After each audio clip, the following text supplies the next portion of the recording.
Mesdames et messieurs de la presse, comme vous le savez tous sans doute, Michel Menga-Messon a tenu samedi dernier une conférence de presse au cours de laquelle il a distillé un certain nombre de contre-vérités. C'est pour rétablir la vérité et dissiper la confusion volontairement entretenue autour du différend qui nous oppose que nous avons organisé la présente rencontre et nous vous remercions d'ores et déjà d'être présents. Nous pensons que pour que nous soyons tous au même niveau d'information, un historique s'impose. Nous vous rappelons que le 9 juillet 2017, le Front pour l'unité nationale et le développement unitaire, le FUNDU, du président Noël Bouroubou et Pembia, organise un congrès extraordinaire de changement de dénomination pour devenir le Rassemblement Héritage et Modernité RHM, de son logo, de sa devise, de ses organes dirigeants, et avec comme président le professeur Alexandre Barrault-Chambrier. Le 20 juillet 2017, une notification pour information des actes de ce congrès extraordinaire est faite au ministère de l'Intérieur, conformément à l'article 23 de la loi 6/2021 du 14 février 2012, modifiant la loi 24/96 du 6 juin 1996 relative aux partis politiques. Le 22 août 2017, le ministère de l'Intérieur délivre, conformément aux dispositions des articles 33, 34, 35 et 36 de la loi relative aux partis politiques, un récépissé définitif de changement de dénomination du FUNDU devenu RHM, soit 32 jours après la notification. 32 jours après la notification. Le 4 mai 2018, entrée au gouvernement de Michel Menga en qualité de ministre d'État, ministre de l'Habitat, de l'Urbanisme et du Cadre de vie. Le 30 mai 2018, une commission de discipline ayant prononcé la suspension de Michel Menga de ses fonctions de secrétaire général du RHM est tenue conformément aux articles 125 et 132 des statuts du RHM.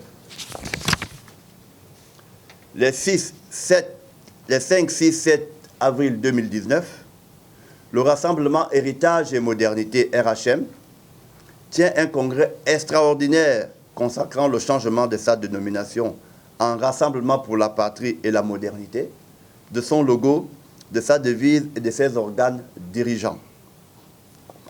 Le 15 avril 2019, une notification pour information des actes de ce congrès extraordinaire est faite au ministère de l'Intérieur, conformément à l'article 23 de la loi relative aux partis politiques. Le 23 décembre 2020, le ministère de l'Intérieur délivre un récépissé de dépôt de dossier complet des actes du congrès extraordinaire du changement de dénomination du RHM en RPM, de son logo, de sa devise, de ses organes dirigeants, soit 18 mois après la notification. Le 3 janvier 2021, un prétendu congrès de clarification du RHM est organisé par Michel Menga. Le 16 mars 2021, une requête en référé d'heure à heure aux fins de cessation de troubles conformément à l'article 348 du Code de procédure, civile est déposée. Le 16 avril 2021, le juge de référé rend une ordonnance. Voilà l'historique de ce qui va suivre. Michel Menga a prétendu qu'à la suite de l'ordonnance du juge de référé du 16 avril 2021, je cite, « Les choses sont désormais claires. Le RPM n'a aucune existence juridique et ne saurait donc être présidé par quiconque. » Et d'ajouter, je cite à nouveau, « La décision du juge de référé atteste bel et bien l'existence du RHM dont je suis le président statutaire. Fin de citation. La soi-disant clarté. Sur cette soi-disant clarté, il nous faut tout de suite préciser que par son dispositif, l'ordonnance du 16 avril est loin de clore les débats. D'abord, parce qu'il s'agit d'une décision en première instance, susceptible d'appel, et comme la loi nous y autorise, nous avons, dès le 19 avril, interjeté appel et nous verrons bien ce que le juge, en deuxième instance, décidera. Ensuite, nous avons saisi le juge de référé pour qu'il leur donne une cessation de troubles que Michel Menga occasionne par ses déclarations et ses ultimatums. Notre requête ne portait pas sur le fond, c'est-à-dire sur le problème de l'existence juridique du RPM ou sur celui de la légitimité à la tête du RHM. Ces questions feront l'objet, le moment venu, de recours devant les instances judiciaires et administratives compétentes qui devront juger sur le fond.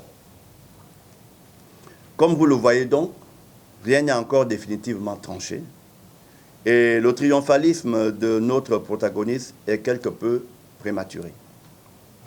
Enfin, Michel Menga a affirmé, sans en apporter la preuve, que la décision du juge de référé atteste qu'il est président statutaire du RHM. En effet, cette affirmation n'apparaît nulle part dans l'ordonnance du juge de référé. Il s'agit purement et simplement d'une affabulation destinée à tromper l'opinion. Par ailleurs, le congrès du 3 janvier 2021, auquel il fait référence, a été convoqué en violation des statuts et règlements du RHM, qui dispose en son article 11, alinéa 1er des statuts, que le congrès se tient tous les 5 ans.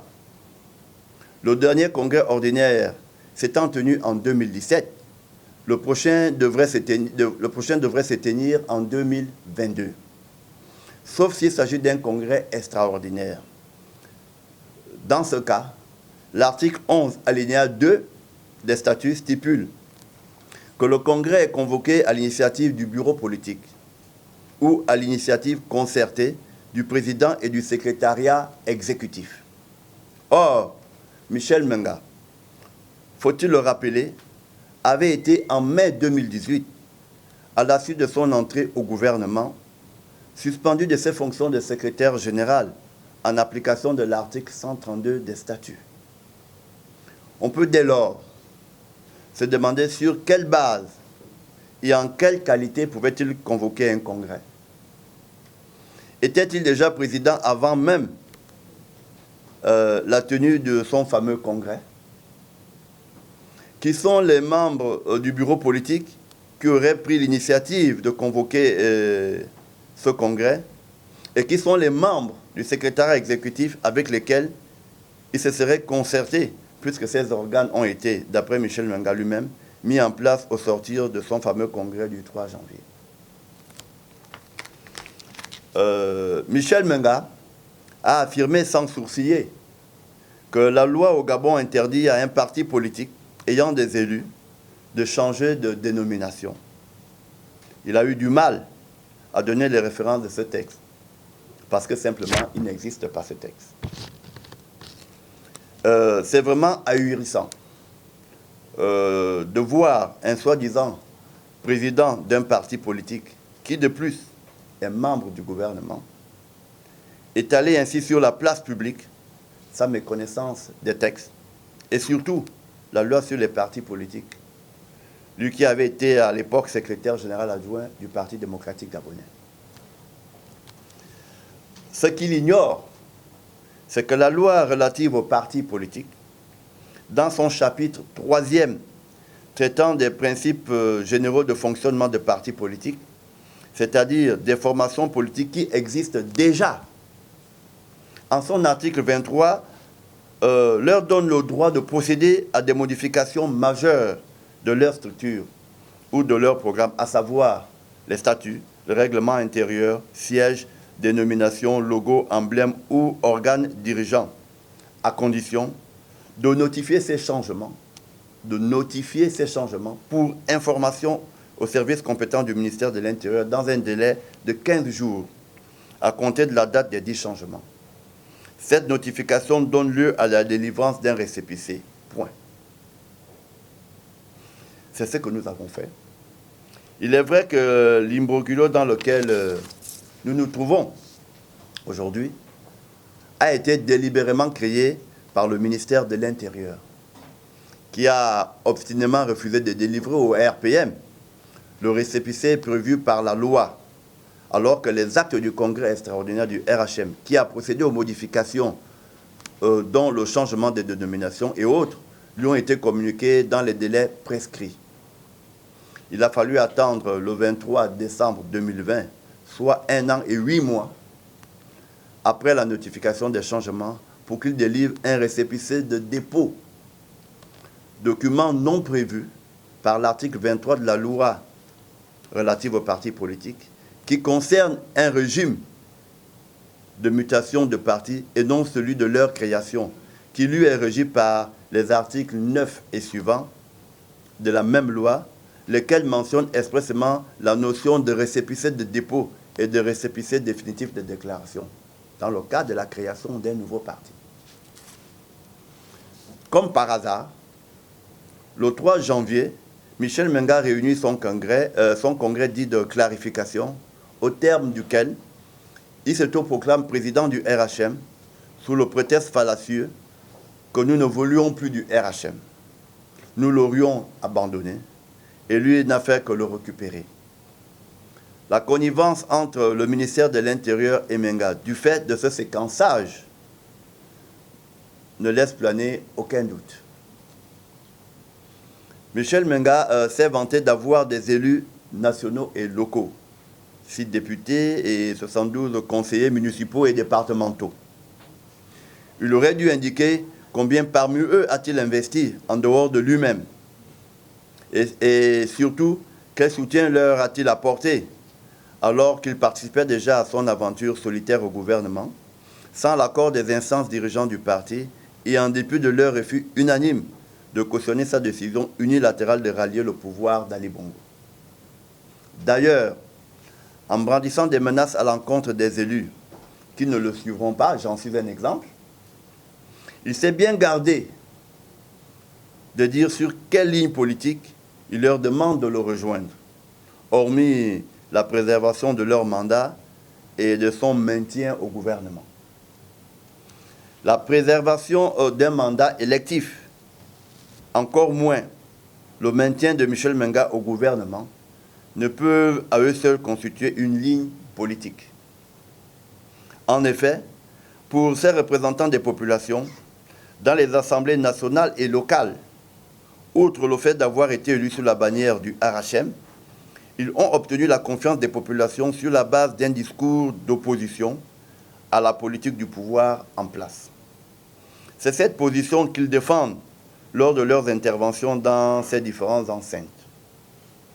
En d'autres termes, le contrat qui les lie aux populations est fondé sur le refus de cautionner la gouvernance des dirigeants actuels au nombre desquels figure Michel Menga. Renoncer à cela, c'est d'une certaine façon trahir la confiance placée en eux par leurs différents électeurs.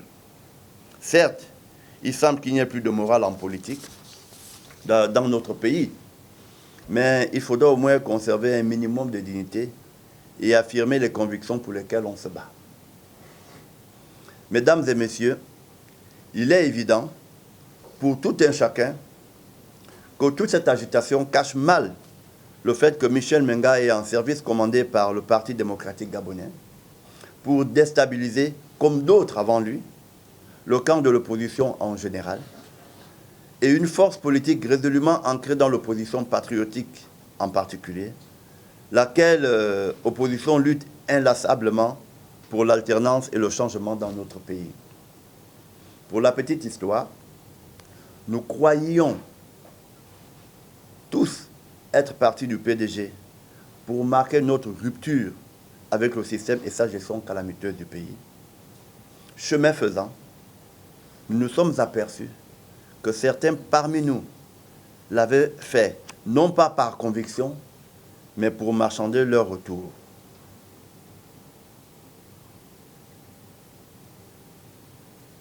Et l'actualité nous en donne raison. Michel Menga et ses acolytes font de la liquidation du RPM, émanation du RHM, et de ses dirigeants un fonds de commerce pour se maintenir au gouvernement. Au lieu d'user de ces stratagèmes, il gagnerait à suivre l'appel lancé au fils spirituel d'Omar Bongo pour faire son grand retour au PDG, comme cela est aujourd'hui de saison. Cela aurait au moins eu l'avantage de la clarté. L'histoire retiendra qu'il a choisi le camp des oppresseurs du peuple, dans son élan schizophrénique, à retourner dans sa famille politique d'origine. Michel Menga a porté préjudice à notre parti. Il a trahi notre pacte commun. C'est lui qui nous a abandonnés en allant au gouvernement. D'ailleurs, notre mutation RHM en RPM tenait plus d'une volonté de nous défaire du mot héritage, que certains, à conviction politique morte, tentaient absolument de maintenir, voulant ainsi nous faire paraître comme un parti satellite du PDG. Telle était à terme leur stratégie. Et je continue à dire que l'actualité nous donne toujours raison. Le peuple gabonais assoiffé d'alternance le jugera. Tels sont, mesdames et messieurs de la presse, les propos introductifs que nous tenions à prononcer à l'entame de notre rencontre.